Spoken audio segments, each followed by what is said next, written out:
Nah, seperti kalian tahu, ada beberapa gempa dan tsunami yang cukup terkenal di Indonesia ya di zaman sekarang. Misal tsunami Aceh, gempa Palu, terus tsunami Anyer. Penyebabnya masing-masing apa ya? Saya mau sedikit cerita tentang Gunung Krakatau. Jadi ada dua tulisan yang cukup detail yang membahas tentang ini. Yang pertama, Pusaka Raja Purwa. Dituliskan, seluruh bumi terguncang hebat dan guntur menggelegar. Diikuti hujan lebat dan badai, tapi air hujan itu bukan mematikan ledakan api Gunung Kapi, melainkan semakin mengobarkannya. Suaranya mengerikan. Akhirnya Gunung Kapi dengan suara dahsyat meledak berkeping dan tenggelam ke bagian terdalam dari kitab Raja Purwa ini. Salinannya masih ada di Perpustakaan Nasional. Tertulis juga di tahun Saka 338 atau kalau dalam Masehi 416 Masehi, terdengar bunyi menggelegar, terdengar dari gunung Batuara yang dijawab dengan suara serupa yang datang dari Gunung Kapi yang terletak di sebelah barat Banten modern. Kitab ini dituliskan oleh Rangga Warsito yang lahir 1802, meninggal 1873, tapi tulisan-tulisan ini dituliskan sebelum gempa besar kedua terjadi. Jadi gempa pertama terjadi tahun 416 Masehi seperti yang tertulis, dan satu lagi tahun 1883. Kalau tahun 1883 ada namanya Johanna Beirik yang menuliskan kisah detail tentang apa yang terjadi pada tahun 1883. Jadi dikisahkan gunung ini meletus tanggal 26 jam 1 siang dan tanda-tandanya seperti hewan yang gelisah dan ayam tidak mau bertelur itu dari sekitar 3 hari sebelumnya. Gunung ini meletus selama 20 jam terus-menerus. Langit sampai gelap, tidak bisa membedakan siang dan malam. Petir kilat terus menyambar, dan 27 Agustus, 1 hari kemudian, gunungnya runtuh. Terjadi 2 kali tsunami.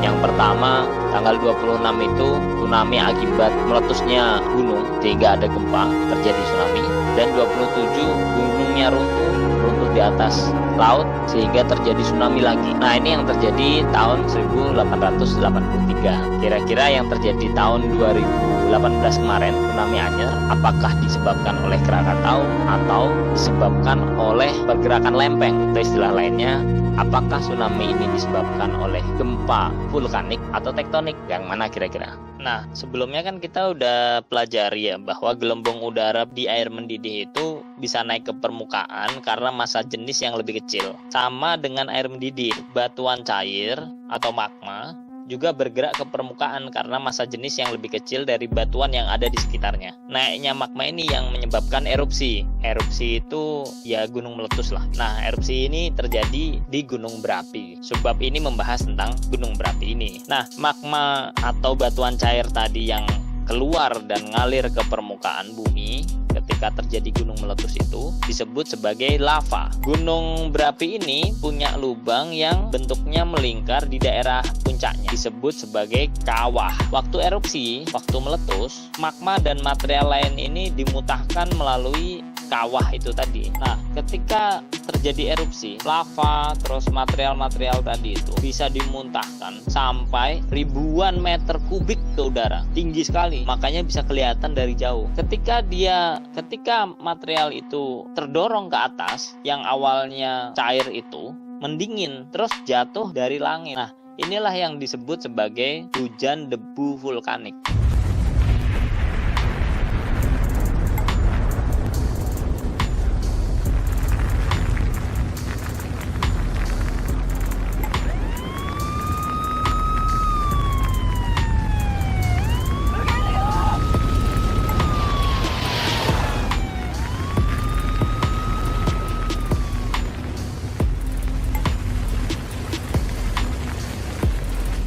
Beberapa gunung terbentuk karena tabrakan 2 lempeng. Prosesnya menghasilkan rangkaian gunung berapi. Nah, ketika 2 lempeng tabrakan, lempeng yang massa jenisnya lebih besar akan menekuk ke bawah.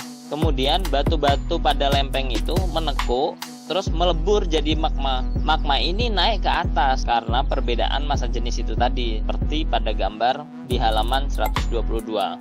aktivitas lempeng dapat membentuk rangkaian gunung berapi. Rangkaian gunung berapi ini artinya ada beberapa gunung berapi yang letaknya cenderung tidak berjauhan. Ya tentu tidak dekat sekali, tapi ketika kita melihat di peta dunia, tampak polanya bahwa gunung-gunung ini membentuk sebuah barisan. Nah, salah satu rangkaian gunung berapi yang dikenal dengan Ring of Fire atau cincin api Pasifik ini yang seringkali menjadi pusat gempa di sekitar Samudra Pasifik termasuk Indonesia. Hampir 90% pusat gempa itu ada di sepanjang cincin api Pasifik ini. Nah, Indonesia terletak di dalam cincin api Pasifik atau Ring of Fire ini, sehingga banyak terbentuk gunung api di Indonesia. Karena Indonesia ini terletak di jalur pertemuan antara lempeng Eurasia dan Indo-Australia. Nah, gunung api ini membentuk barisan dari barat sampai timur Indonesia di berbagai pulau, Sumatera, Jawa, Bali, Nusa Tenggara, Sulawesi,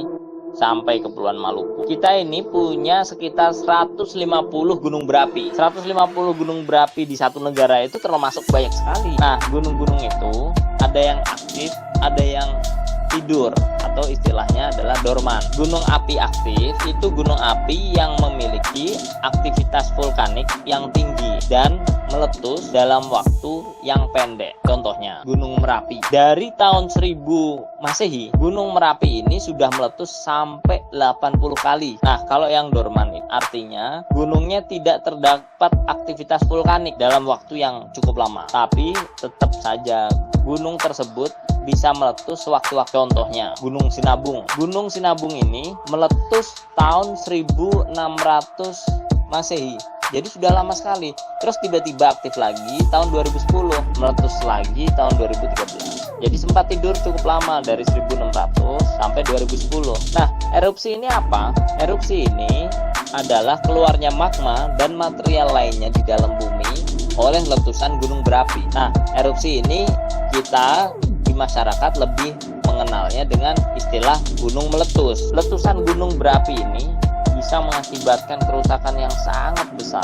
Nah, erupsi ini disebabkan apa? Disebabkan oleh tekanan gas yang sangat kuat di dalam bumi, terus mendorong magma. Makanya magma akan terus naik ke atas, ke permukaan, karena dia suhunya sampai 1200 derajat Celcius. Jadi batu-batu di sekitarnya juga meleleh. Makanya terjadi penumpukan magma. Nah, tekanan udara itu makin lama makin besar. Jadi energinya besar ketika magma keluar. Kalau litosfer yang ada di atas magma atau susunan batuan yang ada di atas magma itu tidak mampu menahan tekanan dari bumi, ya terjadi erupsi, terjadi gunung meletus tadi. Magma terus material lain itu lompat atau terdorong melalui kawah gunung berapi. Energi yang tersimpan tadi itu yang dari gas mendorong itu tadi dilepaskan dalam bentuk ledakan dan semburan yang sangat kuat ketika erupsi.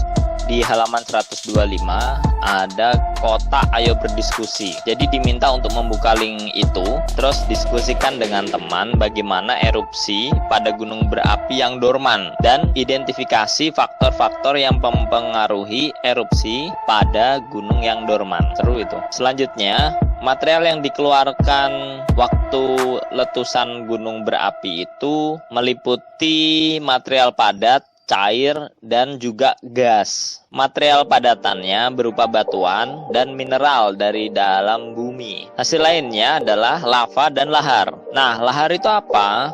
Lahar itu lava yang sudah bercampur dengan batuan, air, dan material lain. Kalau lava apa? Tadi sudah ya, bisa dilihat di buku lagi. Nah, letusan gunung berapi juga menghasilkan gas beracun, yaitu hidrogen sulfida H2S, sulfur dioksida SO2, dan nitrogen dioksida NO2. Penamaan dan penulisan zat-zat termasuk gas-gas ini bisa kalian pelajari di pelajaran kimia nanti. Nah, selain material itu, letusan gunung berapi juga menghasilkan awan panas atau piroklastik yang kita kenal di masyarakat dengan istilah wedhus gembel. Awan panas ini seperti awan yang mengalir bergulung-gulung, terdiri dari batuan pijar, gas panas, juga material lain. Suhunya sampai 700 derajat Celcius, kecepatannya sampai 250 km per jam. Wedus gembel ini biri-biri ya. Nah, bentuk awan ini kan seperti biri-biri, makanya di Jawa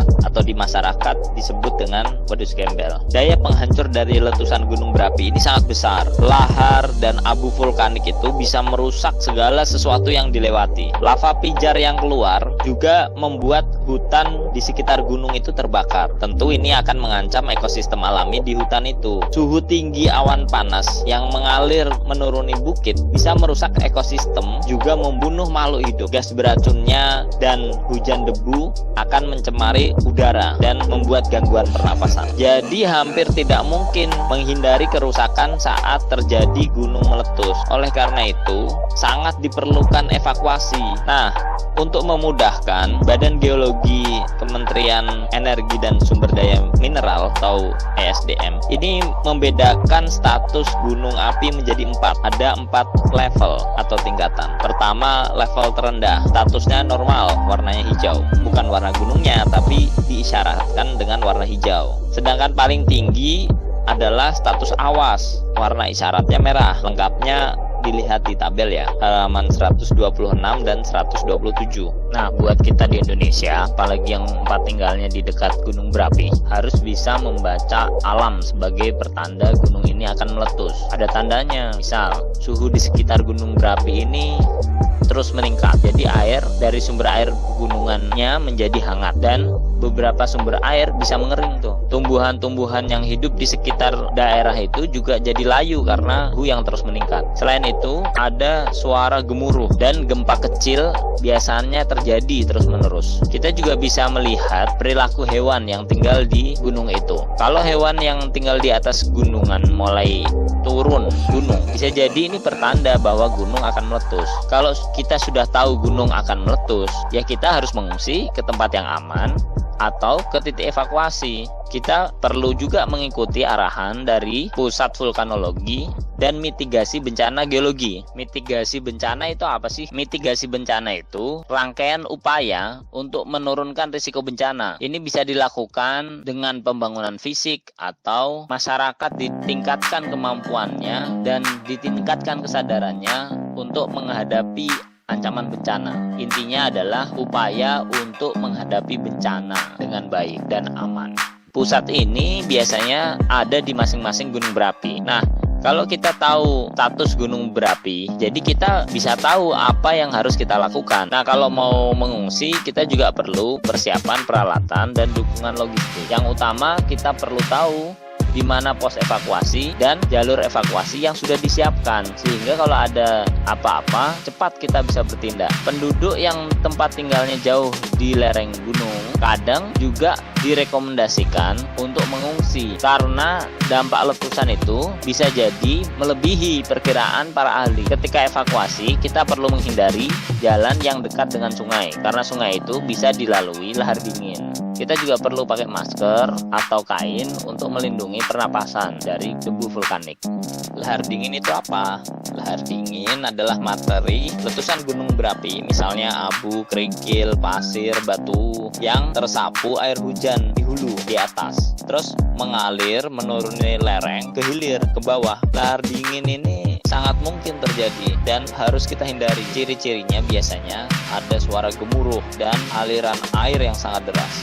Proses evakuasi ini sendiri bisa dilakukan secara individu atau kelompok sesuai arahan ya. Ini beberapa tindakan tanggap darurat yang bisa kita persiapkan. Nah, ketika letusan gunung ini sudah selesai, kadang kita belum boleh kembali ke rumah. Ya, intinya kita harus terus mengikuti arahan dari pihak berwenang. Kalau kita ada di daerah yang terkena hujan debu vulkanik, ini seperti ada debu tapi terus-terusan, biasanya terkena di kota-kota di bawah tapi lokasinya tidak jauh dari gunung, atau bisa jadi jauh sekali ketika letusannya besar seperti pada letusan Gunung Krakatau. Nah, kalau daerah kita terkena hujan debu vulkanik ini, kita perlu memakai masker, Pak. Kalau kita menggunakan lensa kontak, sebaiknya dilepaskan karena debu ini bisa menempel lensa kontak itu dan merusak mata. Dari tadi kita sudah membahas serem-seremnya dari letusan gunung berapi, tapi sebetulnya ada juga manfaatnya. Contoh misalnya, tanah yang dilalui material vulkanik gunung berapi itu